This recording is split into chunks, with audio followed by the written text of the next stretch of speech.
I have not seen any event with this gravity, even the setup, the size of the stage, the mammoth nature. We've never seen this in this country before. So for a country that wants to become number one, the contributor to GDP with tourism, I do not think that things like this that are going to give us more mileage, we should turn it upside down and then make it look as if nothing really happened there. It was just about president's speech. And I mean, nobody is talking about what we actually did. It's about president's speech, which I was there. Until I left there and came home the following day, I didn't know he was booed. You mean you didn't hear from where you sat that people were shouting away, No. back. I was with President and his family and the security team throughout the event. And then with Mayor of Accra.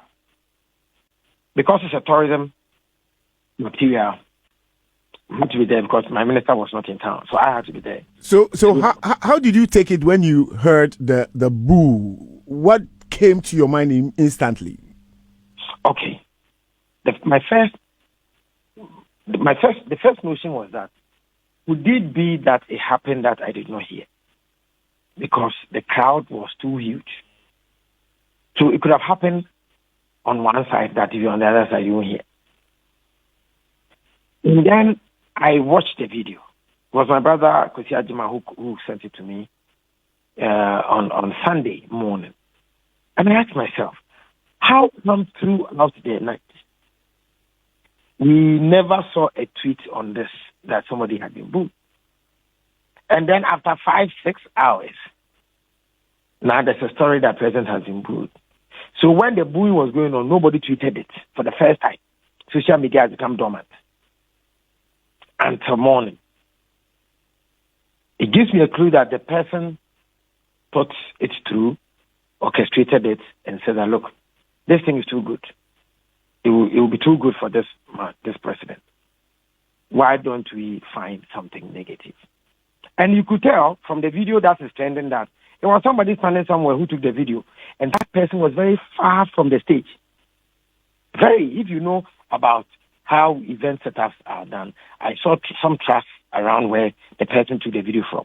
And the trust is often from the sound engineer or a cameraman, which is very far. And where the video was taken from, where you see that kind of trust, it is often the master camera. And the master camera is often in the middle of the stage, but very far.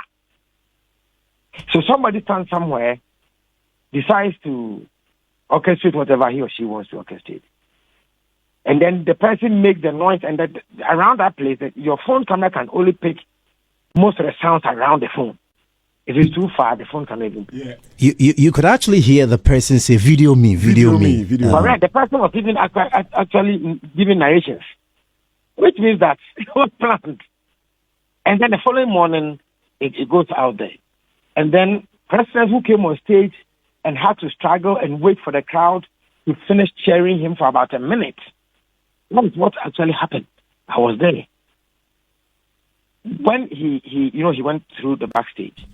So he left us and went alone. And the sound that we got from backstage was wow. And for about a minute, they were just cheering him up, hailing him. You know his numerous nicknames, Adudi, and all of that. And so, for me, until Sunday morning, it was going to be very difficult for me to decode or decipher the booing that they spoke about. This is Hits.